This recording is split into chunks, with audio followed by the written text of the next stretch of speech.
mendelspod.com, advancing life science research, connecting people and ideas. Welcome to the show. We're in Palo Alto and we're joined by Deborah Kilpatrick. She's the Chief Commercial Officer for CardioDx.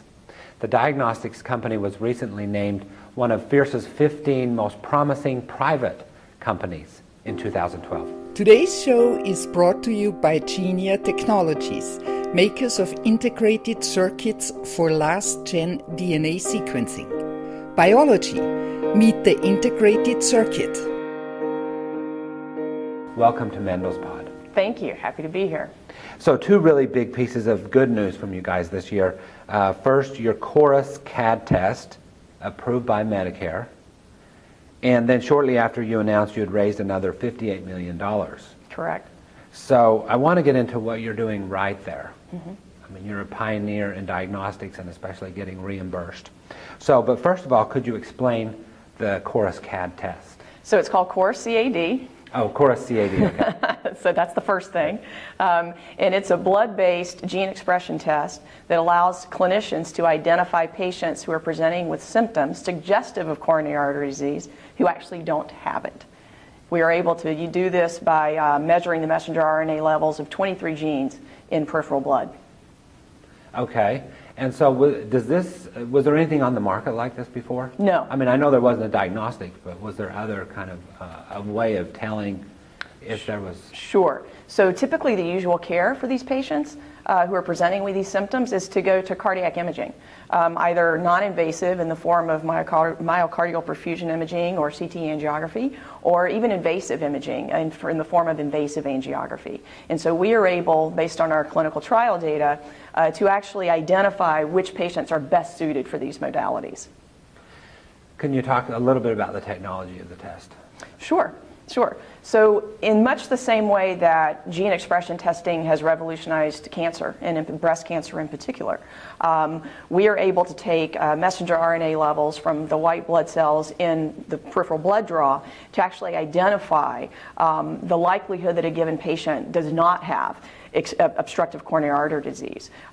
This does several things for providers, for patients, and payers. On the provider side, it allows clinicians to better risk stratify the many patients who have these symptoms on a daily basis in the outpatient setting. That's 10,000 patients in the U.S. per year. I'm sorry, 10,000 patients in the U.S. per day. About 3 to 5 million patients per year that are presenting with these symptoms. On the patient side, we're able to give patients an alternative. So I don't know about you, but I would rather have a peripheral blood draw to tell me the answer of my likelihood of coronary disease than having to schedule another appointment to go to get imaging, which may or may not be an ideal modality for me as a woman, and I'll come back to that point. On the payer side, we're able to address a significant issue for payers in the United States, which is the overutilization of cardiac procedures that may not be necessary for patients who don't need them. The trick is you've got to be able to do this with high accuracy. So what's really significant with this test? What are we learning from your experience? Sure. I think there's two things that make this product a little bit different than other genomic diagnostics that are currently on the market. One is, whereas most of these products are very much found in cancer, in different forms of cancer, those are important markets, but from a sheer patient size and a population applicability, this dwarfs those. This is an enormous patient population in the U.S. per year. Certainly in emerging geographies where coronary disease is becoming more prevalent, it has an important role to play in international as well, international patient care. We'll come back to that later. I think the other thing that makes it different is we're the first product in the cardiovascular arena to actually use gene expression to make a diagnosis. That's significant, and given again the size of the market and the patient population that is eligible for this product, it's those two things in synergy that make this an interesting product space. So you were talking about when a patient presents with symptoms. These are symptoms like pain in the chest, numbness in the arm, I guess, the typical cardio. These are a great question. So you're describing what's known as typical symptoms that are suggestive of coronary artery disease, which include shortness of breath, chest pain, upper pain in the upper thorax. There are also a complex series of symptoms that are called atypical symptoms. And these are the ones that you may have heard about through the American Heart Association Red Dress campaign, where they talk a lot about symptoms that women are presenting with that may not look so much like typical symptoms. They may be shoulder pain or jaw pain or dizziness in the context of other risk factors, but those are very common. They're particularly common in certain patient populations, including women. This brings me back to a point I raised earlier, which is, what makes Corus CAD so special as a product alternative for women, and it's because it's sex specific. There actually has never been a cardiovascular diagnostic product that we can truly say is sex specific. This is, and the reason why it is because we're working at the molecular biology level. And so not only are the genes themselves that are expressing with regard to our clinical trial data and what we've seen in the presence of obstructive atherosclerosis different, but the expression levels themselves vary a bit between men and women, are weighted differently in the way the product works. So we feel we have a product that's certainly applicable for both sexes, but is particularly interesting for women. Do you run the same test, or you'll run different? It's the same test on the surface, but the biological differences that are accounted for between men and women patients are actually handled in the lab process. So technically, it's sort of like a twofer. There are two products in one, but because we know if you have a Y chromosome or not when we get the blood sample, we are able to know what part of the algorithm should be operating on that particular sample because it's either a male or female. Tell us a bit about CardioDx. Sort of a brief timeline. Sure. History of the company. Sure. So CardioDx now is about 8 years old. It was formed right here in Palo Alto, where we still are, and we have about 100 employees now. So we've grown from an original founding team to about 100 employees now. And you were telling me that those employees have come from med device side, but also from biotech side. Yes, yeah. CardioDx is a bit of a fusion company, and that creates an interesting culture inside the company. Sort of a classic Silicon Valley life science startup, except for one big difference, which you raised, which is we have medical device people, we have biotech people, we have high-tech and IT people that are coming from Silicon Valley that work on the bioinformatics or computational side. We have specialty pharma people that are represented in many cases by our field sales team, where they've been selling very, very complex, esoteric therapeutic products and are coming over to the diagnostic side to apply those same kinds of sort of sales consultancy skill with providers for Corus CAD. So it makes for an exciting culture of the company because everybody's bringing a little bit of a different thing to the table, and that's one of the things I like about it the most, actually. Mm-hmm. So interesting. When you started out, it was probably the biotech people doing the R&D, right? Correct. A typical kind of life science startup. But as you grew and started, getting into the clinic and doing your testing, then you needed the experience of the med device people. Correct. And now with the sales, which you're in charge of, you're looking to specialty pharma people. In many cases. Now, we also do get salespeople who want to join the CardioDx team who've been in diagnostics, and in many cases complex diagnostics. But most of our sales team comes from a pharmaceutical background or specialty pharma background. And I think that tends to work quite well for us because, again, it's a very clinical sell. It's a very technically complex product where you actually need to go in and understand a lot about patient selection. Patient selection for specialty pharma products is very important. Patient selection for these genomic diagnostic products is very important. Because we want to make sure that we're getting the product to the patients who really need it and in whom the clinical data exists. So back to the timeline, you started 8 years ago, and the test came out when, and then you had to get FDA. So we launched the product in 2009, in June of 2009, so 3.5 years ago almost. We started our first prospective clinical trial that developed and validated the product in 2007. And that's an interesting timeline because one of the most exciting things about CardioDx and companies like CardioDx is the speed with which you can do prospective trials, especially in big markets with very highly incident patient populations. And then the speed with which you can develop that product, get it validated, and commercialize it to the marketplace. That's very difficult and impossible to do, honestly, in a therapeutic market. But for a diagnostic market, when the right factors are at play, you're able to do it very rapidly. That's exciting because it means that we can... The timeline's quicker. It's than like absolutely a biotech company. Absolutely. The clinical trials, the approval. Absolutely. So we launched the product in June of 2009.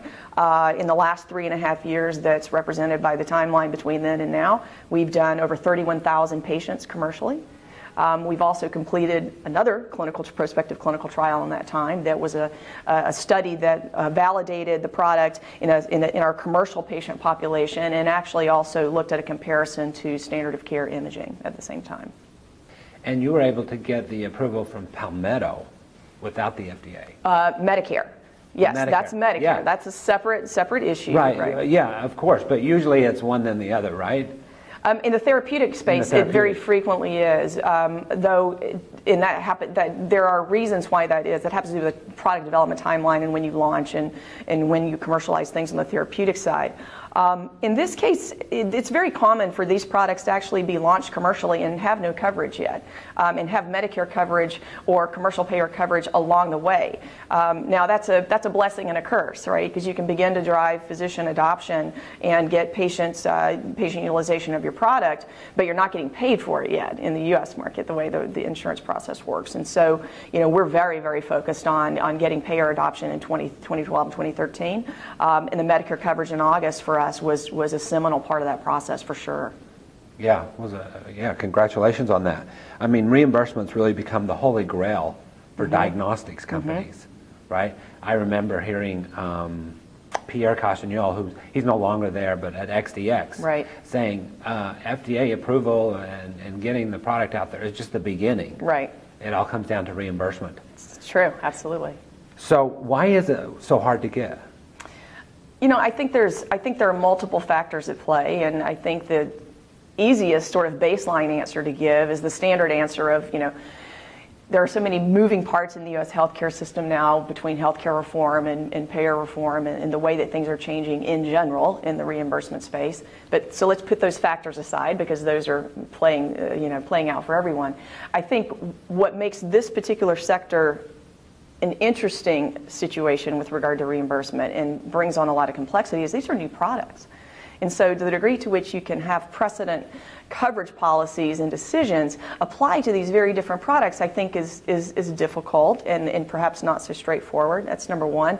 I think that the payers themselves have not historically, because these are new products, have not historically had a uniform way of evaluating their value and their clinical validity and their clinical utility, because you can't use the same kinds of old approaches that may be just fine for a traditional diagnostic product or a traditional imaging procedure. They're not going to work quite the same way from an evaluation standpoint of a coverage policy for these products. And so I think you're seeing that complexity and the fact that there's not a uniform standard, generally speaking, for how to evaluate them play out in a way that is making things difficult. So how did you overcome those obstacles? I mean, the first one is you're saying we had to educate the market. Yes. And so, these are doctors who didn't know they could. Sure. Who didn't know they could use this. Sure. It hasn't been part of treatment. Sure. I mean, one of the things that's challenging from the commercial side about these products, whether you're in oncology or cardiology or primary care or neurology, is you've got the double whammy. You've got to educate the payers about this very new class of products. It's very exciting and very sophisticated but complex. And at the same time, you've got to educate a provider base that is not used to using them and in many cases may not have thought about molecular biology in quite a long time. Yeah. And so you've got to be educating both sides of the adoption house, as I think about it, from the payer side and the provider side, at the same time while you drive utilization and get coverage and payment from the payers. Is there a best sequence to do that? If there is, maybe you could let me know because I'm not sure that there is. Well, you've done it. So. I mean, we really believe strongly in an approach that is very evidence-based. And I think that you will see different companies take different approaches to how they develop that evidence. So do the trials and get your evidence. And then what? Where do you take it? And let me come back to this point, because it's not just the traditional sense of quantity of evidence. I think it's the quality of the evidence and what you're actually trying to show. And let's talk about the Palmetto decision in August for a moment, because it relates to this issue.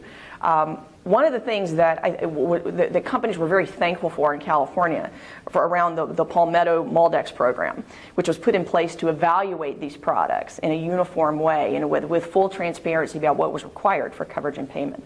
One of the things that companies really appreciate about that is that it's exactly that. It's transparent. You actually get criteria that they're asking you to fulfill to have your product be evaluated for coverage and payment. That's fantastic. We wish the commercial payers would do that. And so what they did is they said you have to have analytical validity, and I'll paraphrase these in each case with some less fancy language. Analytical validity: does your lab work? How good is your lab? How good is your process? How good are your quality metrics? And I think the second part of that is clinical validity. Are you measuring what you say your product is measuring? And you've got to prove that clinically and show that you're accurately doing that. The third thing is clinical utility. So your lab works, your product's valid. Does anybody want to use it, and does anybody care? And that's critical, and that's a really critical part of the sort of genomic diagnostic space. We've got to be able to prove that our products are bringing value every day in the clinic, that they're changing the way that decision making is done, that they're changing the way that patient flow from the historical pattern is changing based on new clinical value these products are bringing. And then the economic value, of course, has always been there. Are you cost saving to a payer? Are you cost effective in the long run from the standpoint of quality of care and economic value? These are all things that our Medicare submission helped prove out for us, because we built an evidence package to address every single component of that plan that Palmetto was requesting that we submit. And so from the commercial payer side, that's exactly what we're continuing to do. We're continuing to pound on our evidence package and grow it daily, particularly in the area of clinical utility, proving in various settings people should care. That people should care, that we can bring value, and that we can actually do it in multiple settings, not just primary care, but also in cardiology. What was the biggest obstacle to getting the Medicare reimbursement? Waiting on the data.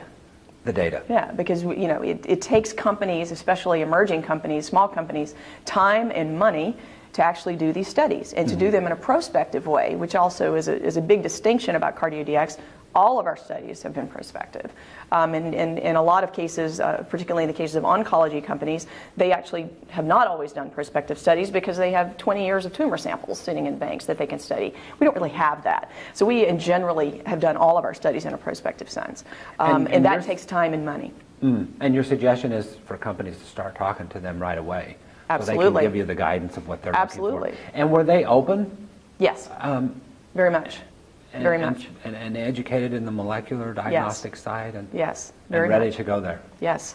I think that, if you look at the coverage policies that Palmetto GBA has written as a Medicare contractor for California in the last few years, they clearly see value in these products. They're not covering all of them, but they're certainly evaluating and pulling the ones out to cover and pay for them that are bringing value in the clinic and have an economic story to tell, where we're actually improving the quality of care. They've clearly done that. You can look at their decision history of the last couple of years, and you can see that. We're just really proud that Corus CAD is a part of that. So you mentioned you just got the approval in August. So what since then and what now? I mean, you got that sort of landmark, that step. And so what's your focus as the Chief Commercial Officer? Our focus is very straightforward. We are expanding our sales force this quarter in the U.S. market on the heels of the Medicare decision and on the heels of the financing that we closed in August to bring this product to more providers in the United States. That's number one. Number two, we're very focused on commercial payer coverage and payment. It's very clear that's what we need to do as a company, and that's where our focus is in 2013. Get other payers on board. Yeah. But you have that landmark sort of coverage, yes. And you've already made your pitch, so is it more about just kind of upscaling? Taking the same pitch and the same, evidence. I would say yes to more people. I would say yes and no. From the provider side, certainly when you are moving into a new state or a new geography, Very much. You're learning from what's worked in the past, and you're trying to replicate that and pattern match to drive adoption on the provider side in a similar way. On the payer side, I think it's a little bit different. I mean, there's a saying that many people who are on the managed care sales side for years say, and they say, well, you've seen one payer, you've seen one payer. and to some degree, I think that that's true. I mean, they all have very different standards for coverage and payment, and very different processes, and very different contracting expectations. Even those things are different. And so, you know, it's not just about retooling your evidence base in 100 different ways. It's about making sure that the evidence base that you have is appropriate for those particular payers and addressing the needs that they have for their members. And so that's probably more an art than a science, but it's something that we're very focused on right now. We hear a lot about healthcare and the escalating costs and the monster that it's becoming. And you hear Steve Burrell and different industry leaders saying personalized medicine could be an answer to that. And that's really what we see here, isn't it? I mean, you're coming up with a test which would lower costs and improve outcomes. Do you want to talk about that? Sure. Actually, we just this past week had our KOLs and investigators from academic institutions that are collaborators with us on our cost effectiveness analysis. They just presented at the Society of Medical Decision Making meeting last week, and we put a press release out about this. And what we found is that if you integrate Corus CAD into patient care for the appropriate patients prior to a referral to non-invasive imaging, or prior to a referral to invasive catheterization for angiographic evaluation, that is a more cost-effective means of care. And it's in part because we are able to better identify patients who do not need to move on in the referral pattern. That is the core of our argument to payers, absolutely. It sounds like a terrific argument. You know, I can see you at some leading healthcare conference, right? Making this argument, saying this is how we're going to change things. We do, every day. What's the feedback like from doctors? I mean, whenever we have the personalized medicine discussion on our program, it always comes back to the doctors are not educated on this, and there's a major obstacle there. Sure. How are you overcoming that? Sure. I wouldn't say that that's a problem or a challenge unique to genomic medicine. I think that that's a problem that is sort of a ubiquitous issue of any new technology or any new product class. Yeah, new med devices. Absolutely. You have to get out there with your commercial effort in a very evidence-based way and give physicians a reason to do something differently. You need to be able to give them a reason, not just give them a product, and the reason is in the evidence. And so, yes, I think there's a challenge there, but, you know, do I think that physicians in 2012 and, you know, in the moving forward in the near future are ready for that change? Absolutely, because we're finding them. They're ready to do things differently. They believe in genomic medicine. Is change hard? Yeah, of course it's hard, but that's okay. We'll get there. We'll get there. Hearts and minds. So look into your crystal ball. Let's look into the future. I mean, the idea maybe is that this technology will move into the clinic, and so that'll speed things up. Absolutely. I mean, the way IT and high tech is going, that should be sped up. Absolutely. I mean, I think that you will see turnaround times for Corus CAD and every other genomic diagnostic continue to improve and go down as technology platforms change, number one. Number two, as technology platforms change and what I call the toolbox companies become more and more sophisticated and more advanced, and those technologies end up in the physician's office eventually, or in the physician lab setting, yeah, I think you're going to see a dramatic change ultimately. Toolbox companies like sequencing. Yes, or sure, absolutely, gene expression. Absolutely, where you can do PCR on a chip, you know, and have it read in a box, you know, to make it very simple in terms of how I'm describing it. But I think that as those technologies and companies evolve and change and become more commercially applicable, you're going to see more and more tests be run that way. It's not tomorrow. It's not next year, but looking forward into the future, I think that's one of the most exciting things about this entire area, is what can be done in a reference lab now may one day be able to be done in a box in a physician's office. That has tremendous excitement, not just for the U.S. market, but for international markets. So you can imagine that companies like CardioDx are very excited about our international opportunities and are looking very carefully at those. And in the future, diagnostics companies could be like big pharma companies. I mean, lots of tests, lots of products. Sure. Direct relationships with the clinics.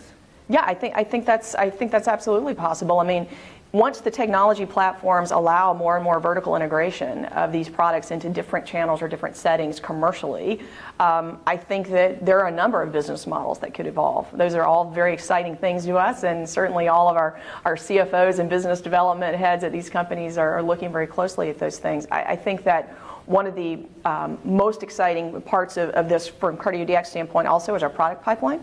We're obviously very focused right now in coronary disease, but we also have a lot of work going on in cardiac arrhythmia.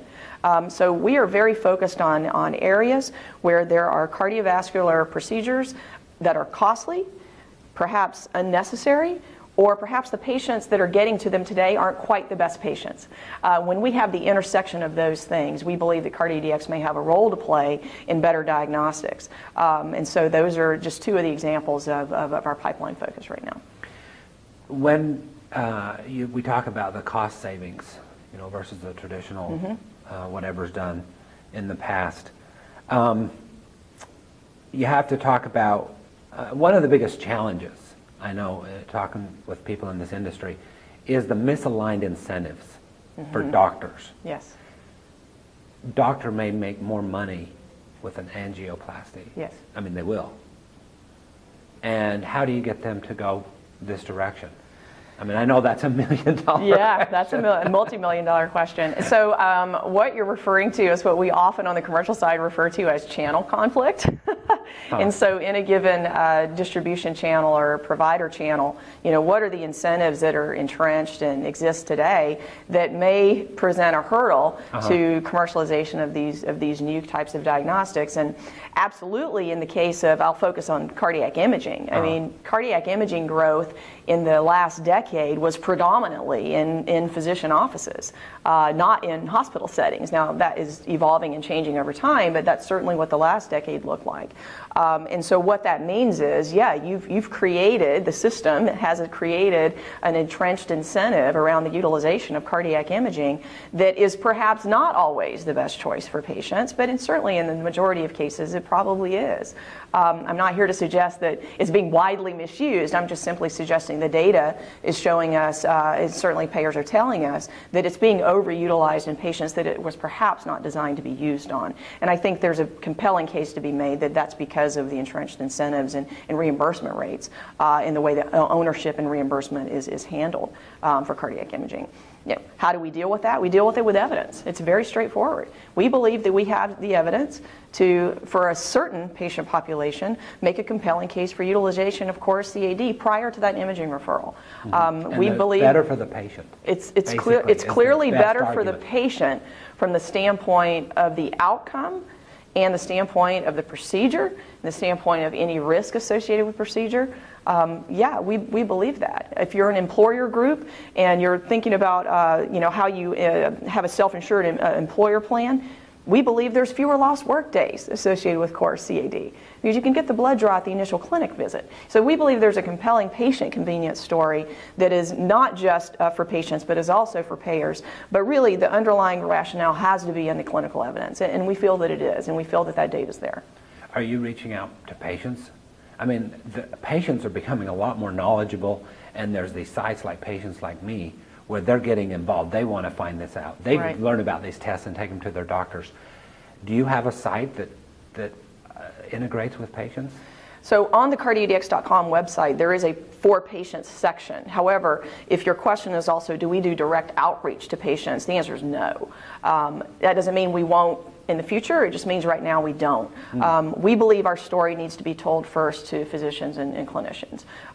Those are our primary audience, other than payers. From the patient care side, we need to convince them first. Now, do we get patients that go to our website or hear about our product and ask their physician about it or insist that it be used as an alternative? Absolutely. We have that happen a lot. But that's happening somewhat organically through our existing marketing and sales efforts and our website, more so than happening through a direct-to-consumer or direct-to-patient marketing effort on the behalf of CardioDx. That may change in the future. There's no question that from a patient standpoint, we have a compelling patient story to tell. Yeah, I mean, ultimately, you could be taking out TV advertisements, right? and talking directly to patients. Maybe, yeah. Well, it's a fascinating story. I mean, your technology really throws you right into the heart of the whole healthcare debate right now.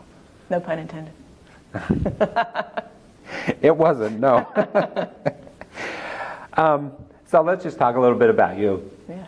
We like to take the program a bit personal. Sure. You worked in defense at one point. You were an engineer. I did. I was an engineer during the Cold War. I was a structural engineer on what would become the F-22 Raptor. I worked on the high turbine. Yeah. Cool. So how did you end up in molecular diagnostics? Yeah, it's not as nonlinear of a random walk as it may seem, but I actually ended up going back to graduate school, and I wanted to be in medicine, but I didn't want to go to medical school, so bioengineering was a great fit for me, because I had an undergraduate in engineering already.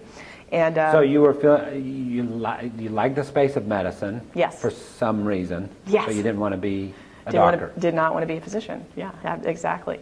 I like to joke that I have no bedside manner, and I'm self-aware enough to know that. And so a PhD in mechanical engineering focused in bioengineering seemed like a great fit for me. I had the great fortune to be able to get on an NIH grant focused on atherosclerosis that was being held by the Georgia Tech College of Engineering and the University of Chicago Medical School in the 90s. And so I was a part of research going on focused on atherosclerosis, and that's how I got into cardiovascular disease. And I came west after my PhD because I wanted to be in medical devices in Silicon Valley, and I've been here ever since. Well, you're part of a very exciting time, fascinating company. Thank you for joining us. It's my pleasure. Thank you for having me. Deborah Kilpatrick of CardioDx. Today's show is brought to you by Genia Technologies, makers of integrated circuits for last-gen DNA sequencing. Biology, meet the integrated circuit.